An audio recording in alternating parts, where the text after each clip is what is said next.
Hello, everyone. This is Dino Chris from Prehistoric Facts, and this is Prehistoric Facts special episode number 208.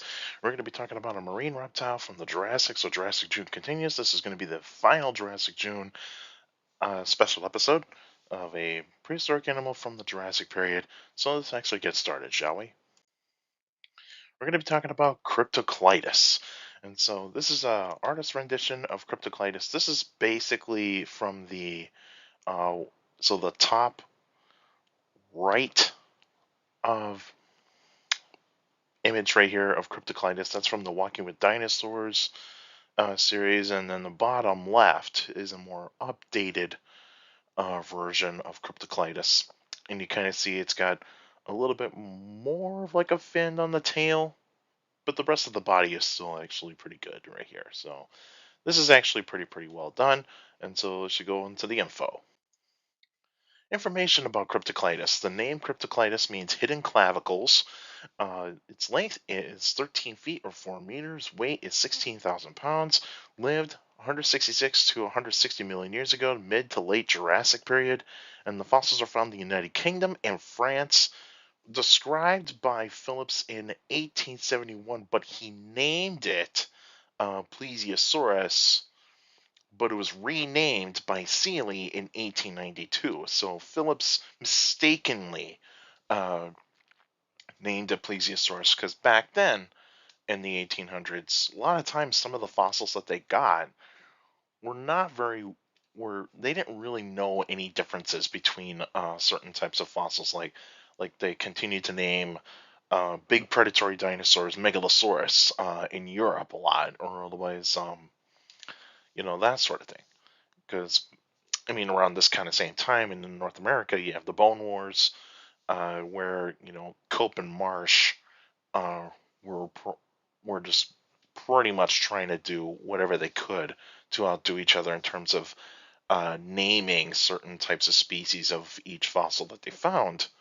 But like, if you saw the PBS American Experience episode where they talk about the Bone Wars, where they actually found a bunch of fossils of Uintatherium, but it was a predecessor of theirs or a colleague of theirs that actually got the naming rights first, and so named it Uintatherium. But Cope and Marsh continued to find Uintatherium fossils, but name different species out of each fossil, and so that's where you kind of lead to problems here. But at least Seeley was a little bit more updated it, knew the anatomy very well, and so fixed Phillips's mistake. And as you notice, where I put here is when it lived 166 to 160 million years ago, so mid to late Jurassic period. What this means is that Walking with Dinosaurs is wrong in this kind of case, is that Cryptoclidus did not live in the late Jurassic period 145 million years ago. It lived way earlier than that. And so that kind of shows us that um, they put in certain types of species of marine reptiles in the Cruel Sea episode. I think Ophthalmosaurus is very accurate in terms of its placement. And of course, some of the other sharks and those types of animals. And, those will actually be considered as be somewhat mistakes. But even though back then it was probably uh, more about like the range, the time range, so to speak, of the fossils and where they're from. But a little bit better updating version of the dating the fossils are a little bit better in this kind of time. So I actually continue here. And so on the left here, we got a map of Europe. And so where I have circled and also and made a boundary in black here. So you got the United Kingdom, where most Cryptoclidus fossils are found in the Oxford clay.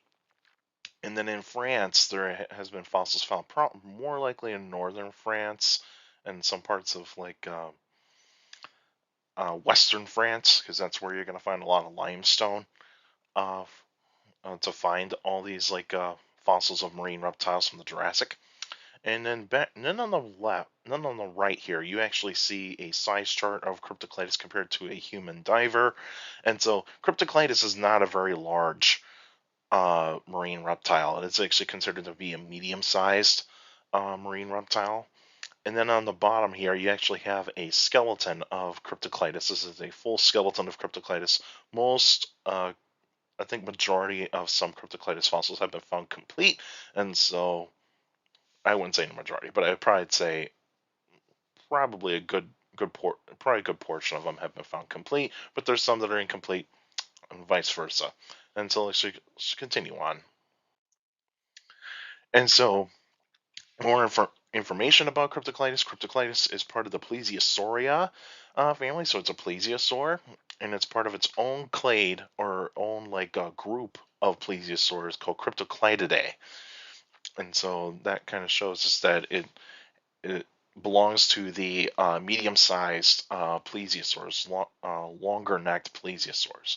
But like most longer-necked plesiosaurs, it's got a small head, medium-length head. I didn't say longer, long neck for its size. It's got more of like a medium-sized neck, kind of because when you look at like say the original plesiosaurs and also compared to the plesiosaurs in the Cretaceous period called elasmosaurs. Elasmosaurs have much longer necks, and of course, the original plesiosaurus has a slightly longer neck than Cryptoclidus, and so it's kind of like in between long and short, and so it is actually a medium length neck. And it's also got needle sharp teeth in its mouth. It's got four flippers, and of course, it's a carnivore. It eats meat. In the environment and where Cryptoclidus lived in, it would have been warm and subtropical, warm water, of course, warm seawater, and the sea levels were a little bit higher than they were than today. And of course, you got some coral reefs, and then other types of animals around there: squid, of course, ammonites, squid, fish, sharks, jellyfish, other invertebrates, and of course, marine reptiles. And this is considered to be like the beginning stages, the golden age of the marine reptiles in the Mesozoic era. And so, yeah, we're actually continuing here.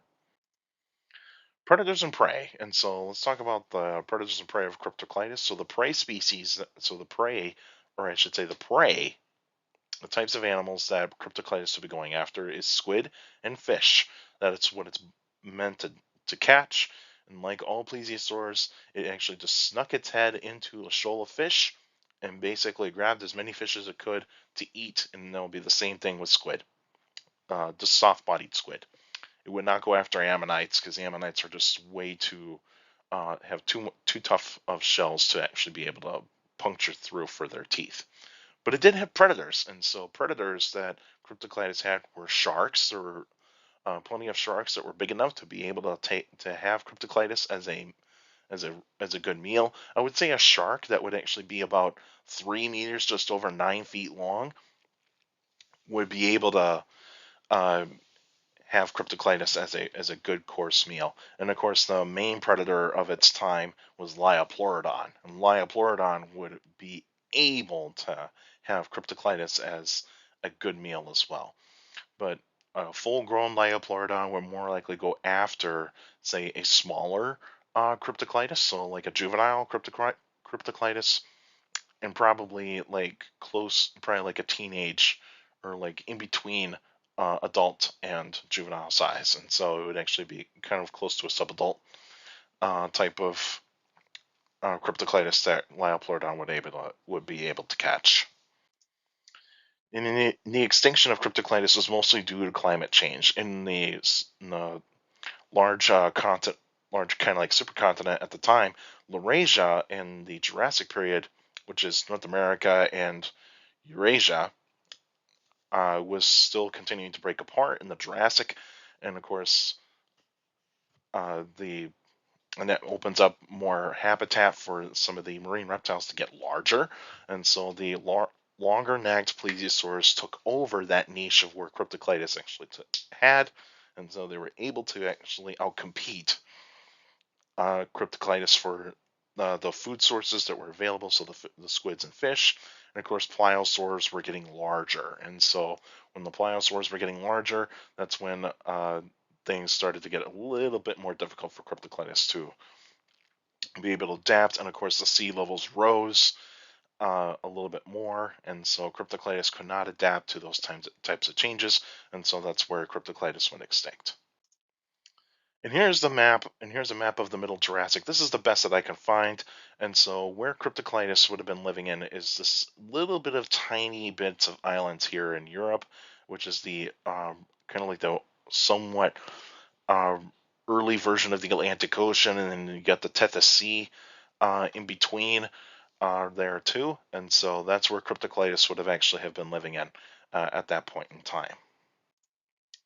Now, the next episode would be on June 29th, 2023, and that'll be a Q&A episode. So if you get any questions about dinosaurs and other prehistoric life, feel free to email me at dinochrist71@gmail.com, or as go to my Facebook page, Prehistoric Facts of Dinochrist. Like the page, you actually post your questions in the comment section. Please put them in the comment section. Don't put them on Messenger. Messengers for private conversations. So please put them in the comment section. And also for you YouTubers out there, feel free to like the videos, subscribe to the channel according to my analytics. A lot of you guys that are checking out my channel are not subscribed yet, so please feel free to hit subscribe. And with the algorithm that YouTube is doing right now, the more likes for a video, the better it gets spread out to people that are interested in paleontology, geology, dinosaurs, prehistoric life, anything like that, so that way it can reach out to more people. So more likes, the better. So hit that like button on this video, and also hit that like button on other videos, and also stop on that notification bell, or really hit that notification bell. Don't stop it literally, but hit that notification bell so that way you can get weekly notifications of every video that comes out weekly. And of course, for YouTubers out there, feel free to leave your questions in the comment section, because I do read them all. Your questions do mean a lot on the Q&A episodes, and the guys and all of you that send me questions via email, Facebook, and YouTube. You guys are giving me some great questions for the Q&A episodes. It means a lot. You guys are awesome. Keep up the great work, and make sure you keep your questions short to the point. You can also follow me on Instagram at dino.chris.pf. I post pretty cool stuff on there. You can also follow me on Twitter at CSGRALL. That's my Twitter page. I post pretty cool stuff on there as well. Also, take care of the people around you. And also, for you younger people out there, to make sure listen to your parents, your teachers, and your guardians. It's the best motivation can have for a good education. It's very important to have good education. So with a good education, you get a good job in the future. And I know a lot of you are on summer vacation, and so if you can still learn on summer vacation, it's also a really, really good thing. That's it for now, and I'll see you guys next time.